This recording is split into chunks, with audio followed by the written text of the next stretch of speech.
Hey guys, bear with me just a few minutes. Let me figure out the tech stuff here.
All right, so it's like we got 8 people in here right now, so I'll go ahead and get started. This is actually the first live stream I've done in several years, so trying to figure out the new setup using StreamYard on YouTube. I think this is going to get recorded and get posted to YouTube as well, so we'll just take it from here. This video here is kind of demonstrating some of what we're going to talk about in this live stream. This is the Slipform Cob system. If you guys have been watching my YouTube channel lately, I know I've been posting a lot of stuff on this lately. And let me just get a sound check. Just type 1 in the comments if you can hear me okay.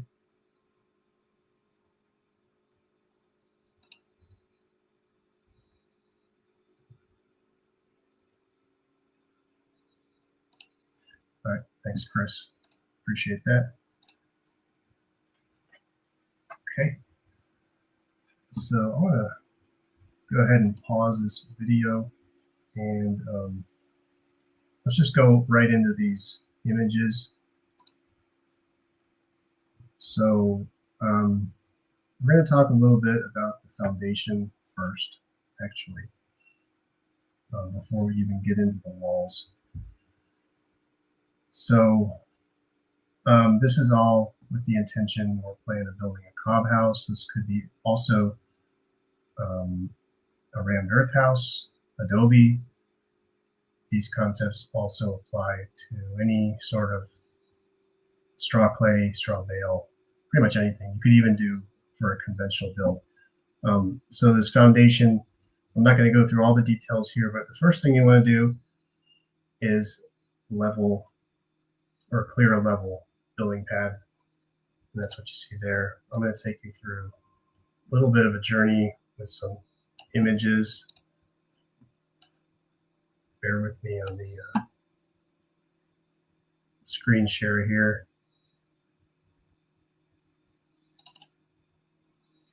Let's see. Looks like I'm going to have to go through each picture. See if I can just scroll through these.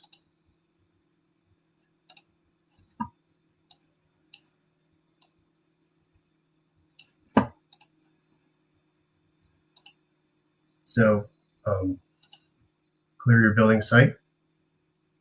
Depending on the slope, you'll need an excavator. I actually tried to dig this out by hand at first, and I'm pretty good at digging, but that was just too much. So I got an excavator to do the bulk of the work. And you're going to lay out where the building is going. And then here, this is all for the drainage system under the foundation. So I dug this part out and leveled the bottom so the water, anything that collects as far as water under the building, gets channeled away downhill.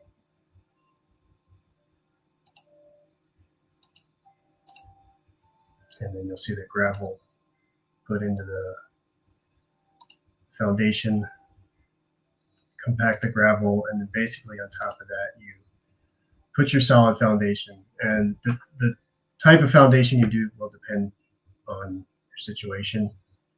This was a slab foundation, a reinforced slab in this case, and you'll see the reinforced slab has extra depth around the edges or the perimeter where the walls go, because cob walls are extremely heavy. So you want to make your concrete slab reinforced around the perimeters.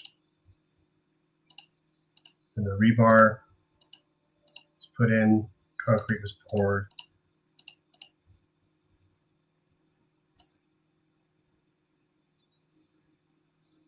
And then from this point, we had a starting point to build up from. So what I like to do is build a stem wall for any cob wall. And the stem wall lifts your cob walls up off the ground. In this case, I used bricks, and the stem wall was about 16 inches high off the concrete. So raises the cob walls off the ground about 2 feet, a little more maybe. And that's plenty. I'm here in East Tennessee. We do get a lot of rain, but unless you're in the desert, you're going to want to raise cob walls at least a foot to a foot and a half off the ground. Now here, okay, so we can kind of start talking about the slip forms. This is what's called hog panel. And let me see if I can zoom in here.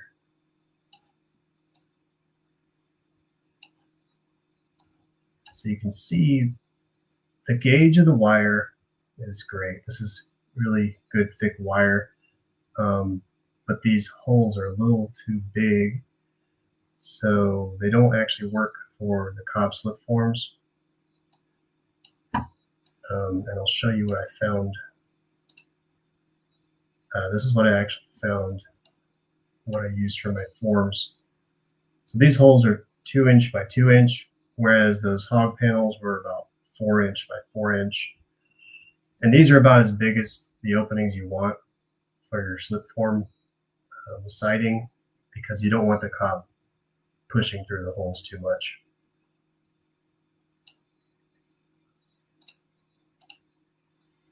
So I continued building the stem wall. I'll just go through this part real quick here. You can kind of get an idea. And this is all in the video course now, so if you want to grab that up, all the videos on the foundation constructions in there. So this is a slip form. Now we're getting to one of the main topics here for this evening. You can see it's just built out of 2x4s and this metal mesh, thick gauge, of course, so the metal doesn't bow out as you're building. And I just made a video published yesterday on how to build these, so you can get some more info there. That's right here on my YouTube channel.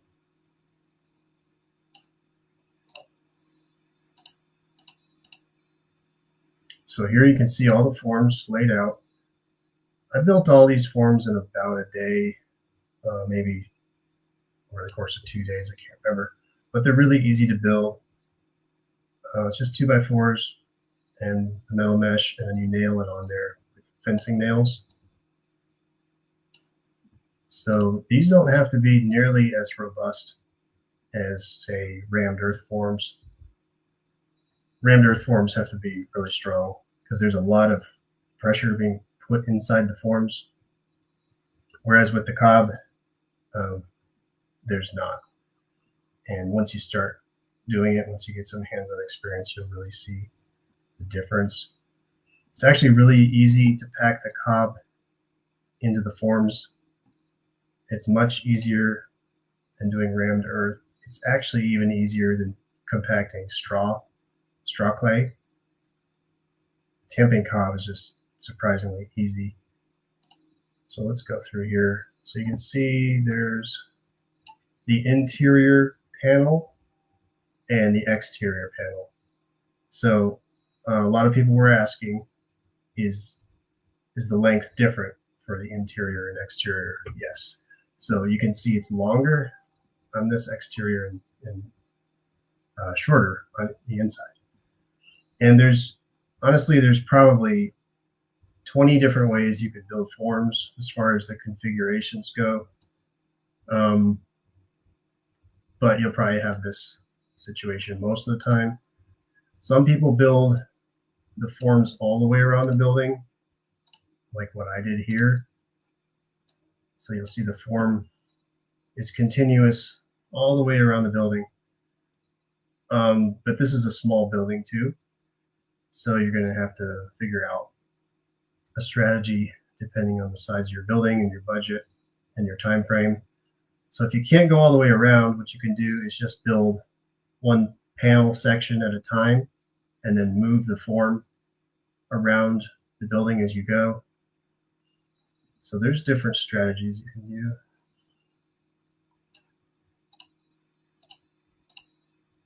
There you see the continuous form setup at the beginning, and you'll see the rods. These are not your standard rebar. These are actually special threaded rods, and you'll see the brackets, the little brackets that tighten on the rods. That's what holds it clamped against, well, in this case, the stem wall. You clamp the forms against the stem wall.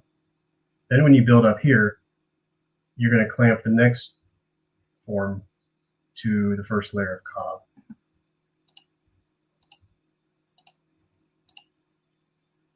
So here we start filling the forms.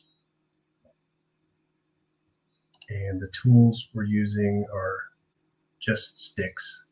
You don't need pneumatic tampers at all. That's way too much power for this. Literally, I just use a 2x4. I'll carve a handle onto it, and that's it. And that's the same tool I use for a lot of rammed earth. If it's a smaller rammed earth project, I'll just tamp with a 2x4. It's got about the perfect tamping head size. And I'll use a 1x2 to tamp the edges. But with cob, you don't even really need to tamp the edges like that. So the 2x4 is kind of your only tamping tool. And this is how you trim the walls with the Slipform system. It's really, really easy. It's actually kind of fun. This is my favorite part. It's just really satisfying to clean off the sides and make your wall perfectly straight. So if you've ever built a cob structure or cob wall without forms, you'll know how challenging it is to build a flat, straight vertical wall hand sculpting cob. So this system is just incredible for getting precision with your walls. So continuing to fill the forms, and you'll fill the forms all the way to the very top.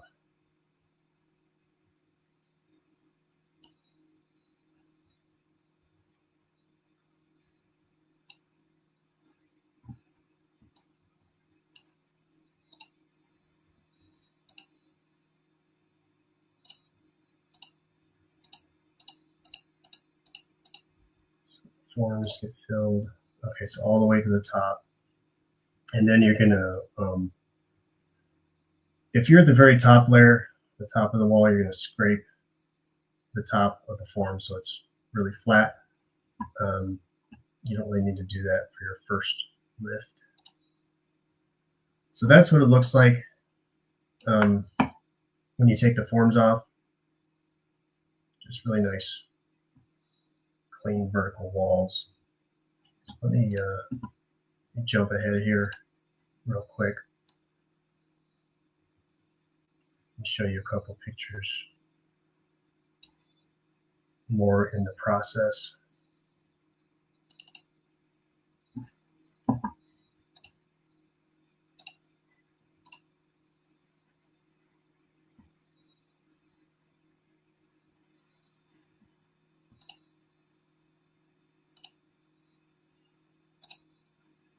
Okay, so this is after the second lift is done. And then this building had 3 lifts. And let me actually just flip through these pictures right from here.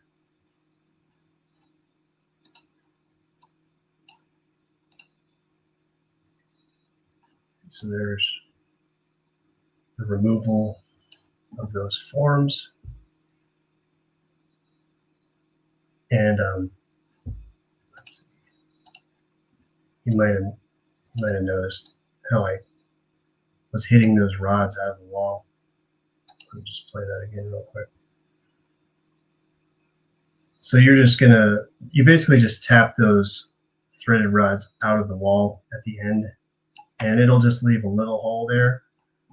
I fill the holes in really just at the surface level with a little bit of cob, and then you're going to plaster over the wall with at least 2 coats of plaster. So everything gets filled in. I don't really worry in my case about filling the hole all the way through. The holes are so small too.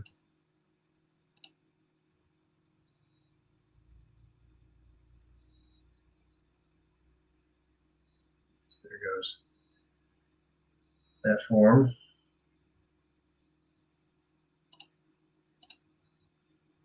And then here, these are actually little components that I created to attach the roof. So the roof, we won't get into that here too much today, but these are basically threaded rods as well. These are different sorts. You can see these silver ones versus the ones I use on the walls. These silver ones are permanent. So these actually stay permanent in your wall, and your roof attaches threads onto these basically, or the thread rod clamps basically your top plate of your roof onto the top of the cob wall. So for your roof to, say, be lifted off in a storm, you'd have to tear off the roof along with, in this case, 2 feet thick of cob. So this system's really great for roof attachment. I got this out of the Cob code, and sometimes these rods go all the way down into the foundation. That's going to depend on your seismic zone. So let's see. Let's go ahead and get into questions. Just give me a second here. I'm going to see how many people are in here.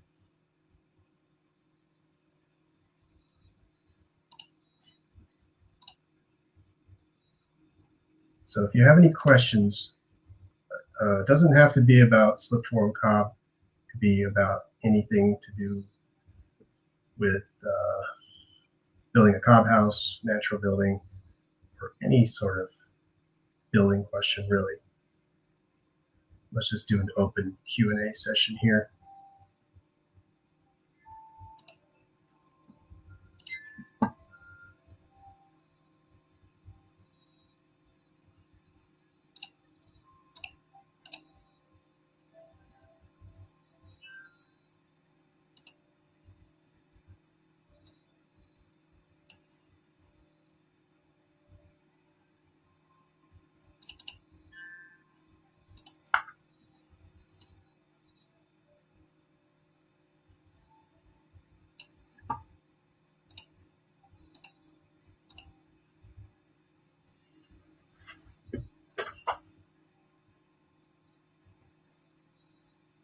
Mechanical beak.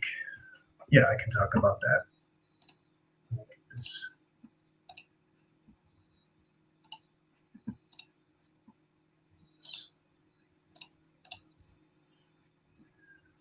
Okay, so question is how to get the amount of clay to soil to hay, right? So I'm guessing you're talking about the ratio, the mix ratio to make cob. So So you're actually going to want a ratio of soil to sand, or what I call aggregate usually. Okay, yeah, thanks for clarifying. Yeah, so you're actually going to want to get the ratio of soil to aggregate. So your soil has the clay in it, so you're not going to be looking for a pure clay. You're going to be looking for what's called a subsoil, and that subsoil has your clay in it. And depending on what soil you have, that percentage of clay is going to differ. Clay is usually recommended to be between 10 to 20%. There's not a lot of accuracy. A lot of different builders and authors will give you different numbers. If you do like a jar tests are very inaccurate. But if you do a jar test and it shows you about 5% clay as your very top layer, that's actually good. If it shows you that in a jar test, that's a good thing. That soil probably has more clay in it, but the jar test just won't show it to you. So I always start with a 1-to-1 ratio of soil to sand or aggregate. So for example, go get a bucket of subsoil and a bucket of sand and mix those together in a 1-to-1 ratio and start from there. A lot of places, that's your ideal mixed ratio. It works in a lot of places. If it doesn't work out well, just branch off and do 2-to-1 or 1-to-2. So 2 part soil to 1 part sand, or 1 part soil to 2 part sand. And then if you need to, you can do 3-to-1 or 1-to-3, but usually you don't need to go that far. Just start off with the 1-to-1 and make some batches of cob, make little test blocks, let those dry and see how they do. And eventually you'll find a mix that works well, and then do a bigger test block, say 3 feet long by at least 1 foot high, and then maybe whatever width you want your walls to be, because sometimes the issues with a mixture they don't really show until you've got a bigger block. So that's my recommendation for finding your ratio and testing your cob, because there's really no need you don't need to go to a geological lab and have soils tested or anything like that. It's really just as far as practicality goes, you can just do this all yourself with a few basic tests.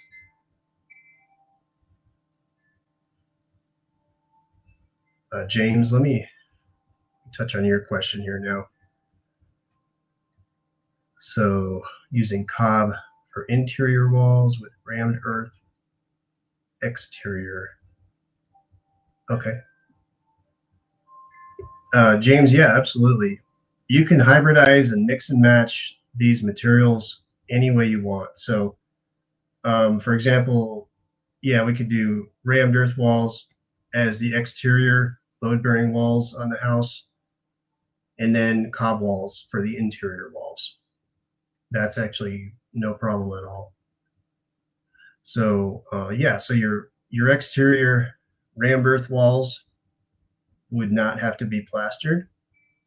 So I'm assuming because you want to see the layering with the rammed earth, yeah, if you do rammed earth, you would not have to plaster those. Unless they were getting a ton of water on them for some reason. That'll depend on your foundation and your roof style and the height of the building. But if you did get a lot of water on those particular walls on the outside, you would just add, you would stabilize those walls with a little bit of either Portland cement or lime, and they would virtually be waterproof.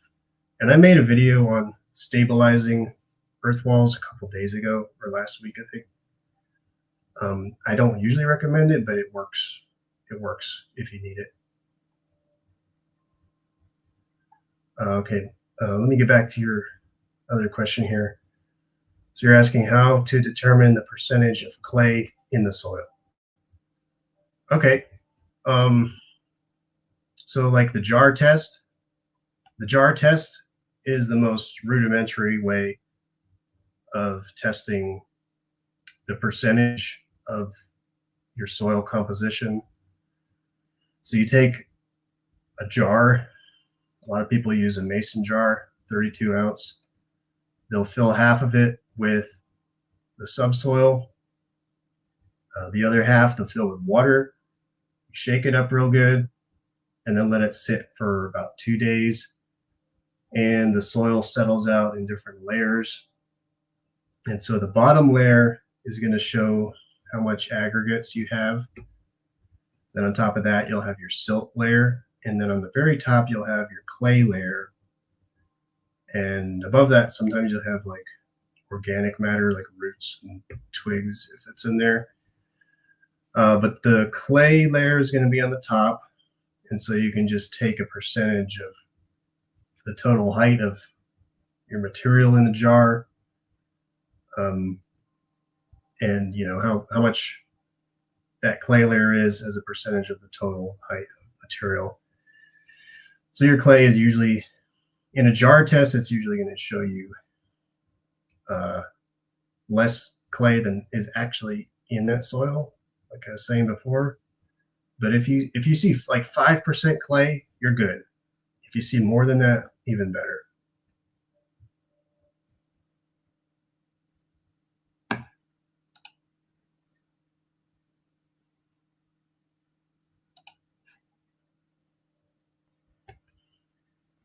Does anybody have questions on codes or any technical stuff like that?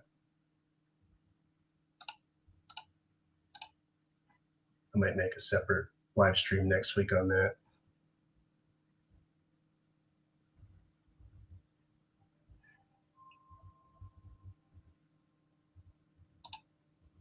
Okay, so can you use any type of sand? Pretty much, but it's going to depend on what you're trying to do. So for a cob, I usually like to use a gritty sort of sand, what's called usually a masonry sand. Sometimes I call it a concrete sand, but it's kind of a gritty sand. Sometimes it has little rocks or pebbles in it. I've also used gravel before in cob, but more of a fine kind of gravel. You don't want gravel that has big rocks in it. It's not going to be mixable if you do that. I mean, you're not going to be able to mix it with your feet for sure like that, but even in a machine, the rocks will clog up most machines. And then it just doesn't pack as well when you have big rocks. So you want to use sand or fine gravel, but don't use sand that's really fine. Like some sand is really filtered and it almost looks like sugar. It's so fine. You don't want to use that for cob, but that stuff works excellent for any sort of plaster. So if you're doing an earth plaster or a lime plaster, you want to use that really fine sand. But for actual cob, you want to have like the gritty variety of sand.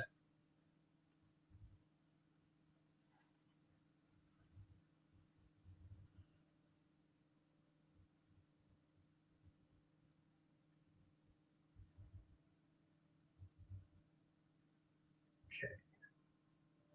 Yeah, you're welcome. Let's give this another minute here. If I don't get more questions, I'm going to go ahead and end this stream. And I appreciate you guys being in here. This is the first stream I've done in forever. So I'm just trying to figure out all the technical stuff again. And let's see.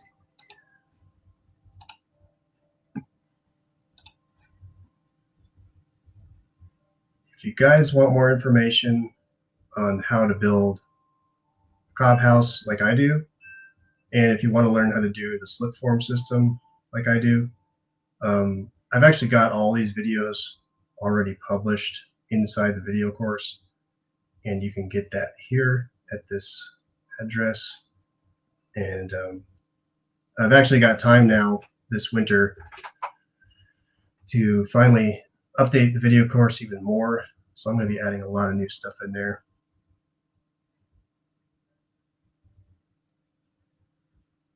So your question is interesting.